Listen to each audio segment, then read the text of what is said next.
Hello to all my good friends of the Darkness verse of the D&D worlds. I'd like to talk to you about, I think it's 7 things. Just seven. 7 things that I always need to have at my table as a dungeon master. These are my must-haves.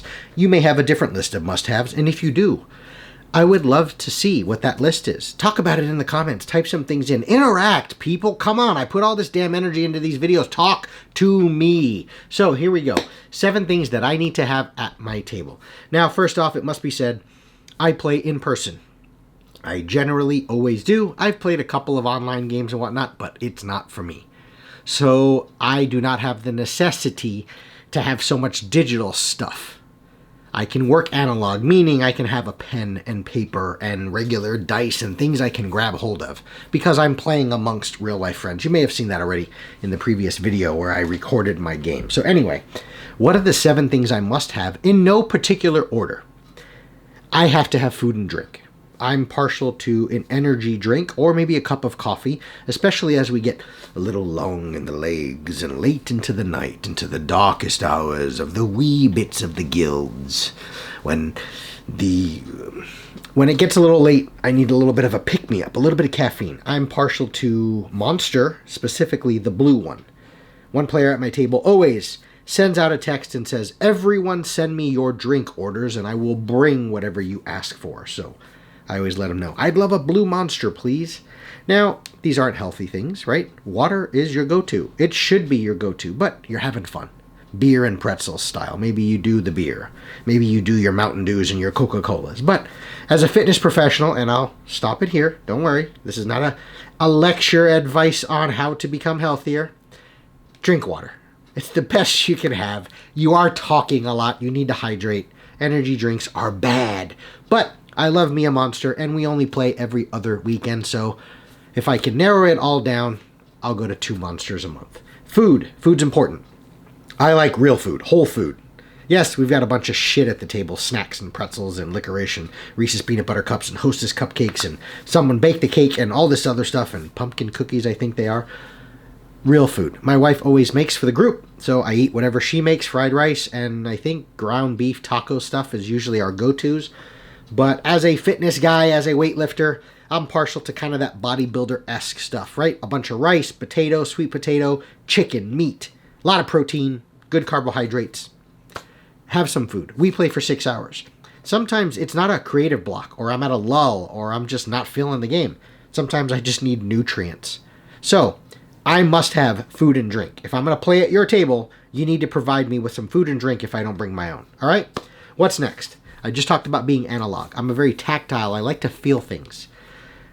A regular pencil. I use this Jetstream Pilot, I think it is.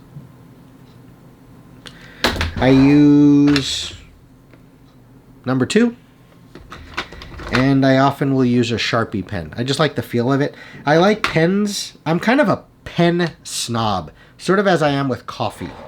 But I do have there's no real justification for that. But one of my excuses is I'm left-handed. So I need to be aware of what sort of, when I'm using a pen, a felt tip, a marker style, what inks dry quickly. Because my left hand rubs right over what I just wrote, right? So I like that. I also cut my teeth creatively, artistically. Regular piece of paper, printer paper, sketchbook, and a number 2 pencil. Old school.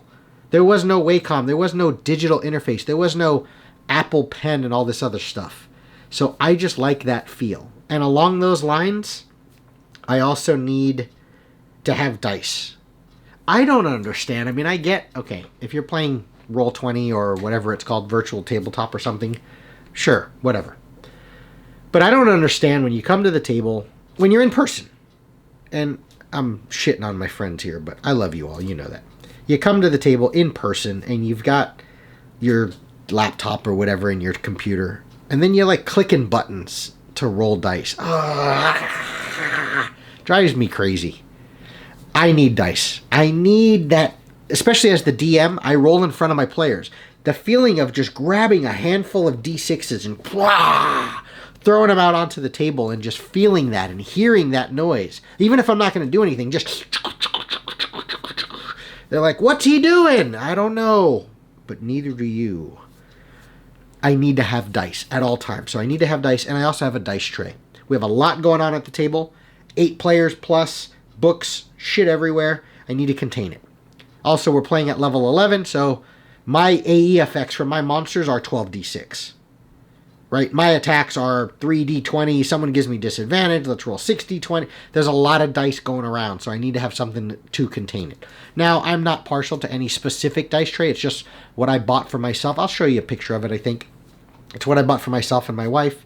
If you want to send me a wormwood dice tray, let me know. I'll take it. But also, on that note, I'd love to know if your dice are your babies.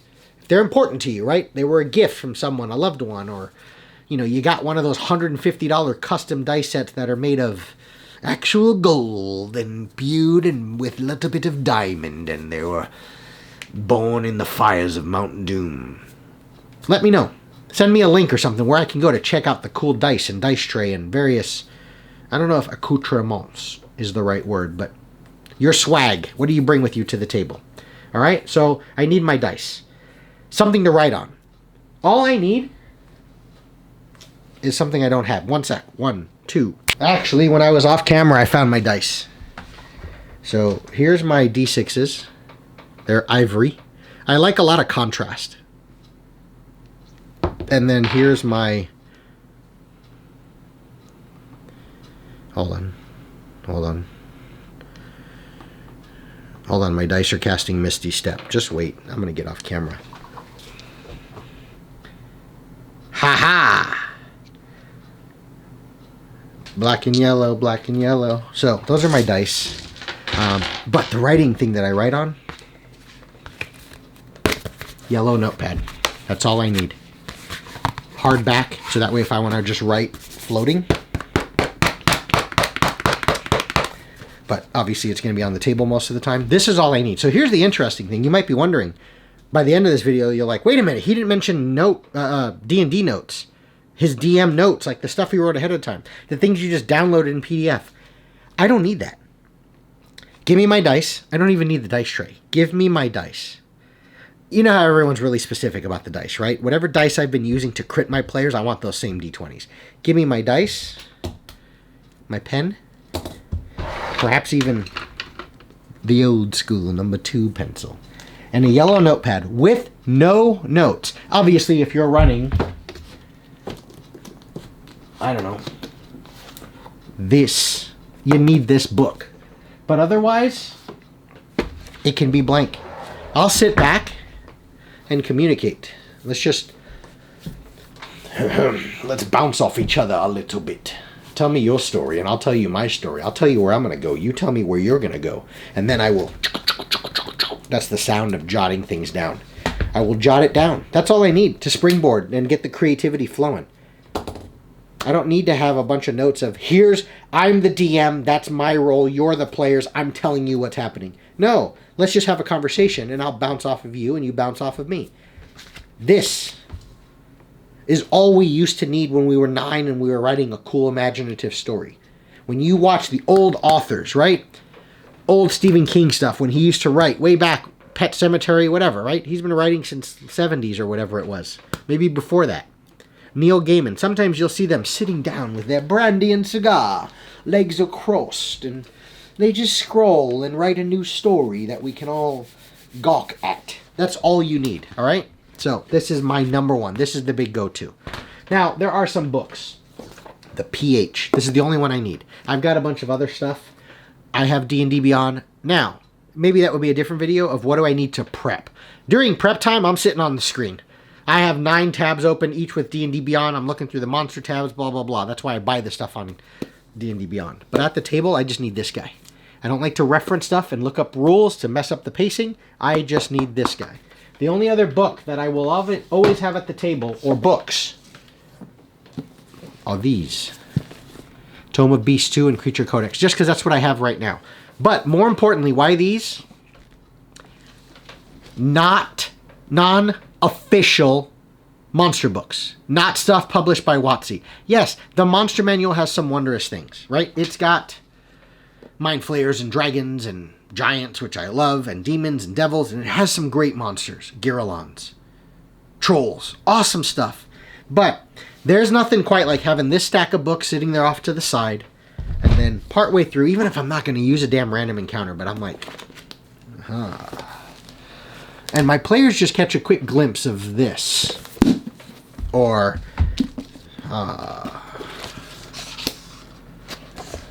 this. First off, they're like, wait, why is he looking in the monster book? What the hell book is that? What was that monster? We don't know what that does. It adds to the tension and the suspense. I love having third-party monster books at the table. They're my go-to, but also visually, they kind of spark some things for me if I'm stuck. Not just because I need to find out, okay, let me pull a monster out of the book and let's start a fight. It doesn't even have to go into an encounter. But just, it gives me fuel. And also, I haven't poured through these yet. So it's not even familiar to me. I don't remember, or I don't know what all the artwork is in here. So it just sparks imagination. So I have the player's handbook and then 2 monster books at my table. Not, well, in this particular case 2, but third-party, independent monster books that their players are not familiar with. I need this. The phone. I just said I'm real analog, no digital. I don't really look things up, right? I have a player at my table that does all the time, like rules. What did Jeremy Crawford say? But yeah, I do kind of 21st century it a little bit, or whatever century we're in.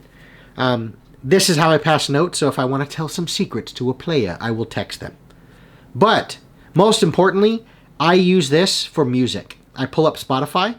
I have my little D&D soundtracks. I click on it. I find some good music. I can change it very quickly. I keep my phone charged at the table.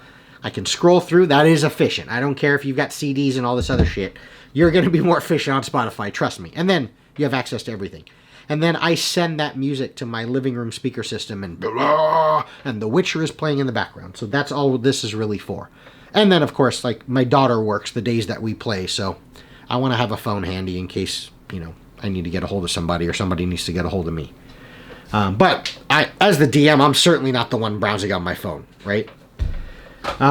Let's see. Dice tray, notepad, writing implement, food, drink, phone, books. You're golden. What do they call it? EDC? Your everyday carry. What are the things you do not leave your house without? Specific to D&D, I don't need to know your everyday carry stuff. But what's your list? What are the things you need? If you go to a friend's house, what are the things you ensure you throw into your backpack? See you guys.